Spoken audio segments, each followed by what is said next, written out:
भगवान शिव ने बताया, वह कौन सा पाप है जो मनुष्य के सभी पुण्यों को नष्ट कर डालता है।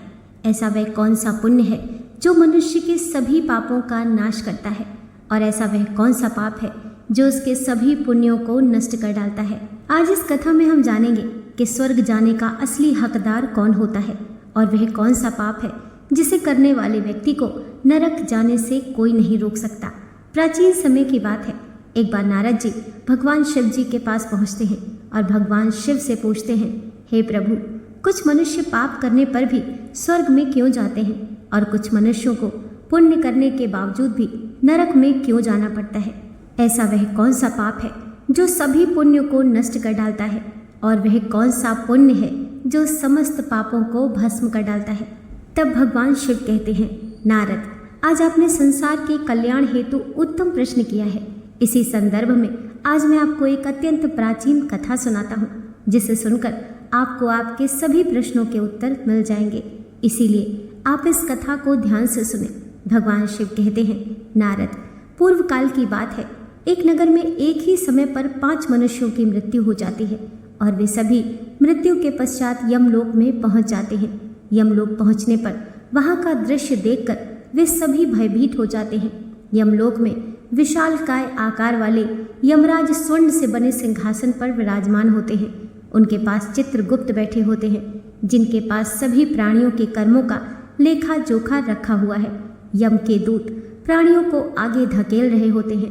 कुछ मनुष्य जोर जोर से विलाप कर रहे होते हैं, तो कुछ मनुष्य अत्यंत प्रसन्न होकर चल रहे होते हैं। स्वर्ग के द्वार से सुंदर प्रकाश दिखाई पड़ रहा होता है, तो वहीं नरक के द्वार से धधकती हुई अग्नि की ज्वालाएं दिखाई पड़ रही होती हैं। इस भयानक दृश्य को देखकर वे पांचों एक दूसरे से बात करने लगते हैं और अपने अपने पाप के विषय में चर्चा करने लगते हैं। उन 5 ने बहुत पाप किए होते हैं, और उन सभी को ये जान पड़ता है कि अब वे चारों ही नरक में ही जाने वाले हैं। उन 5 में एक चोर होता है, दूसरी वैश्या, तीसरा विद्वान पंडित, तो चौथा एक राजा का सैनिक होता है, और 5वां एक धनवान किसान होता है। वह 5 अपने अपने कर्म फलों को भुगतने के लिए तैयार होते हैं। फिर एक एक करके सभी पापी और पुण्य आत्माएं आगे चल रही होती हैं। वे सभी एक दूसरे के पाप कर्मों के बारे में बताने लगते हैं। चोर कहने लगा, भाई, मैं तो पक्का नरक में ही जाऊंगा, क्योंकि मैंने बहुत बार चोरी की है, दूसरों का धन लूटा है, दूसरों को तकलीफ दी है, लेकिन मेरा भगवान जानता है कि ऐसा मैंने मजबूरी में किया था। चोरी करके मैं अपने परिवार का पेट भरता था, क्योंकि मुझे कोई काम नहीं देता था। शायद विधाता ने मेरे भाग्य में यही लिखा था, इसलिए मैं ही हम चारों में सबसे बड़ा पापी हूँ। मेरे पाप से मुझे कभी मुक्ति नहीं मिलेगी, ये मैं जानता हूँ। पता नहीं मुझे अगला जन्म किस पशु का मिलेगा, पता नहीं यमराज मुझे कौन सा दंड देंगे।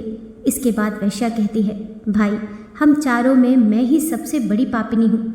मुझसे बड़ा पाप यहाँ पर किसी ने नहीं किया होगा, इसीलिए मेरा भी नरक में जाना तय है। किंतु मैं शपथ खाकर कहती हूँ, मैंने ये पाप जानबूझकर नहीं किया है। जब मैं छोटी उम्र की थी, तभी एक दुष्ट व्यक्ति मुझे उठाकर ले गया और उसने ज़बरदस्ती मुझे वैश्या बना दिया।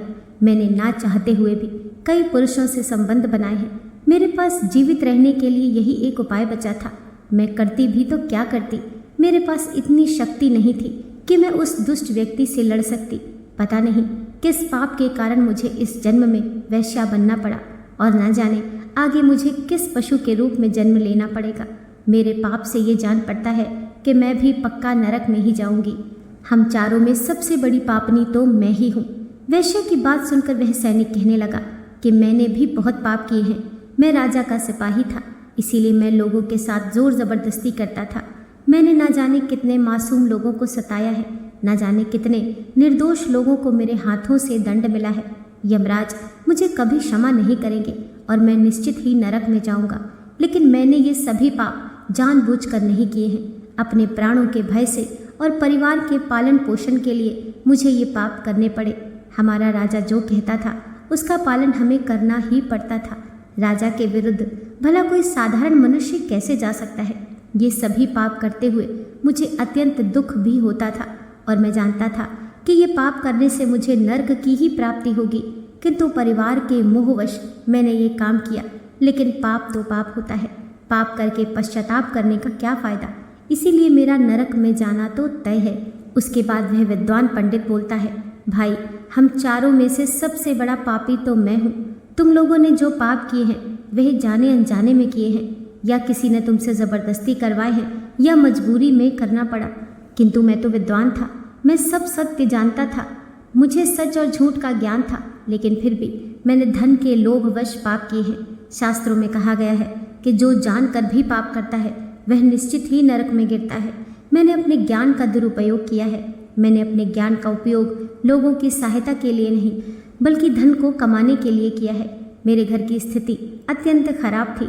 मेरे पिता भिक्षा मांग कर गुजारा करते थे, लेकिन मैंने अपने घर की गरीबी को दूर करने के लिए धन लेकर ज्ञान देने की चेष्टा की है। शास्त्र कहते हैं, जो विद्वान ब्राह्मण अपने ज्ञान का दुरुपयोग करता है उसे निश्चित ही नरक में जाना पड़ता है। मैंने लोगों को ज्ञान देने के बदले में उनसे धन लिया है, कभी किसी को मुफ्त में ज्ञान नहीं दिया।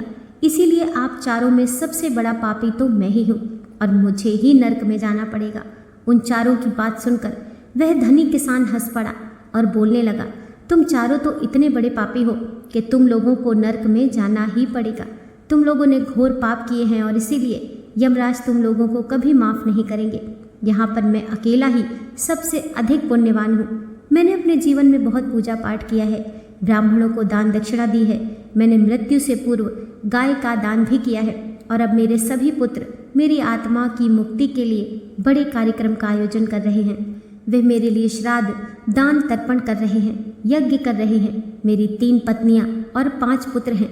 इतने लोग मेरी मुक्ति के लिए उपाय कर रहे हैं। और हाँ, मैंने अपने जीवन में कभी कोई पाप नहीं किया है और जाने अनजाने में मुझसे अगर पाप हो भी गया हो तो मेरे पुत्रों के श्राद्ध आदि के कार्यों द्वारा मेरे पाप भी नष्ट हो जाएंगे। मैं रोज़ भगवान की पूजा करता था, मंदिर जाता था, द्वार पर आए अतिथियों को भोजन कराता था। इसीलिए मुझे पूरा विश्वास है कि यमराज मुझे नरक में ही डालेंगे और मुझे मोक्ष की प्राप्ति होगी।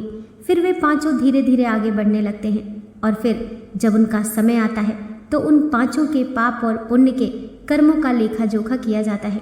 सबसे पहले बारी आती है उस चोर की और फिर चित्रगुप्त इसका लेखा जोखा निकालते हैं। कुछ देर तक विचार करने के बाद, उसके पाप पुण्य का मूल्यांकन करने के बाद यमराज से स्वर्ग में जाने के लिए कहते हैं।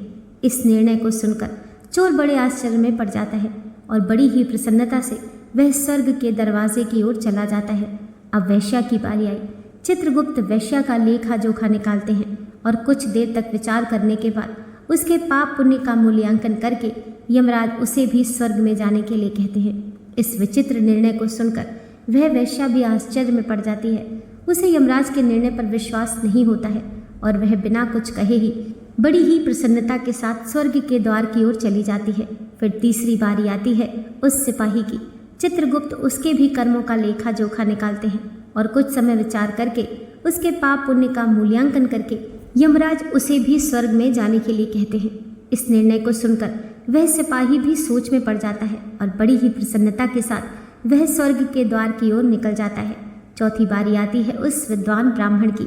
चित्रगुप्त उस ब्राह्मण के कर्मों का लेखा जोखा निकालते हैं और कुछ देर तक विचार करते हैं। फिर यमराज उस ब्राह्मण को भी स्वर्ग में जाने के लिए कहते हैं। फिर वह ब्राह्मण विचार करता है कि मैंने तो पाप किया है, फिर मुझे स्वर्ग में क्यों भेज रहे हैं। वह भी मन ही मन प्रसन्न होकर स्वर्ग के द्वार की ओर चलने लगता है। उन चारों को स्वर्ग में जाता देख वह धनवान किसान बहुत दुखी और क्रोधित हो जाता है। वह सोचने लगता है कि ये कैसा न्याय है, इन पापियों को स्वर्ग जाने का मौका मिल रहा है और फिर मैंने जो पुण्य के काम किए हैं उनका क्या। जब पापी लोग ही स्वर्ग जाएंगे तो पुण्य करने का फायदा ही क्या। फिर धनवान किसान की बारी आती है। चित्रगुप्त उस धनवान किसान के कर्मों का लेखा जोखा देखते हैं और उसके पाप पुण्यों के कर्मों का मूल्यांकन करते हैं तो उसके पाप का पलड़ा भारी हो जाता है और यमराज धनवान किसान को कहते हैं, अरे तूने तो बहुत बड़ा अपराध किया है, तू तो नर्क में जाने के ही योग्य है। इतना सुनते ही वह किसान थरथर कांपने लगता है और यमराज से कहता है, हे धर्मराज, मैंने मेरे जीवन में कोई पाप नहीं किया है, केवल पुण्य ही किए हैं। आप मुझे नर्क में क्यों डाल रहे हैं। और मुझसे पहले जो 4 लोग गए थे वे तो घोर पापी थे, उन्होंने बड़े बड़े पाप और अपराध किए हैं, उन्हें तो आपने स्वर्ग में डाल दिया है। आप ऐसा अन्याय मेरे साथ क्यों कर रहे हो। अगर ऐसा न्याय होगा तो भला कौन मनुष्य धरती पर पुण्य करेगा। फिर यमराज कहते हैं, अरे पापी, तूने जो पाप किया है वह तो उन चारों के पापों के सामने कुछ भी नहीं है। तेरे एक पाप के कारण तेरा सारा पुण्य फल नष्ट हो गया है। यदि तूने ये पाप नहीं किया होता तो तू स्वर्ग में जा सकता था, लेकिन तूने ये पाप तो जानबूझकर किया है, इसीलिए तुझे नरक में जाना पड़ेगा। उस चोर ने तो मजबूरी में चोरी की थी, किंतु वह दूसरों की भूख मिटाता था, गरीबों को दान करता था।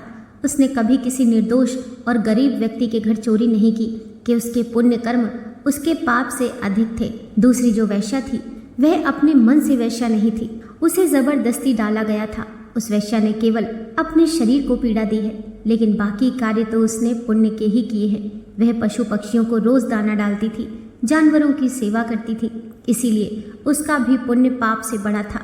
तीसरा वह सिपाही था जिसने राजा के हुक्म का पालन किया था, किंतु उसने भी बहुत पुण्य के काम किए हैं।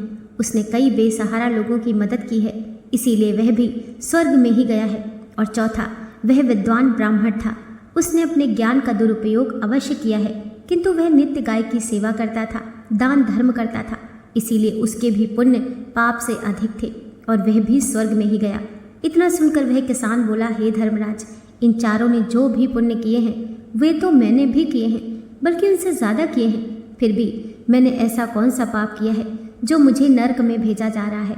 यमराज कहते हैं, याद कर, तूने उस अबला विधवा नारी पर गलत आरोप लगाया था कि उसने तेरे घर पर चोरी की है, और इसके साथ ही तूने उसके ऊपर कई अन्य गलत आरोप लगाए थे। उसे तुमने वैश्या कहकर उसके चरित्र का हनन किया था, और राजा ने उसे सत्य समझकर उस अबला विधवा नारी को मृत्यु दंड दे दिया था। जानबूझकर गलत आरोप लगाने से महापाप लगता है। कभी किसी स्त्री की दुर्बलता का फायदा नहीं उठाना चाहिए। पराई स्त्री को सदैव ही माता समझना चाहिए। जो पराई स्त्रियों पर गलत दृष्टि डालता है उसे पाप ही लगता है। जो विधवा दुखिया स्त्री को सताता है उसे नरक में जाना पड़ता है। भगवान शिव कहते हैं, हे नारद, मनुष्य को कभी सत्य का मार्ग नहीं छोड़ना चाहिए। सत्य के मार्ग पर चलकर ही स्वर्ग की प्राप्ति होती है। सत्य का साथ देने से मनुष्य के सभी पुण्य भी नष्ट हो जाते हैं। तो कभी किसी पर गलत आरोप नहीं लगाना चाहिए, कभी किसी गरीब इंसान के साथ अन्याय नहीं करना चाहिए, अर्थात उन्हें सताना नहीं चाहिए। असत्य जानकर भी असत्य का साथ नहीं देना चाहिए। जो दूसरों पर गलत आरोप डालता है उसे यमराज कभी क्षमा नहीं करते और वह नरक का भागी बन जाता है। इस प्रकार से भगवान शिव ने नारद को इस कथा के माध्यम से बताया कि कौन सा कर्म करने से मनुष्य नरक का भागी होता है।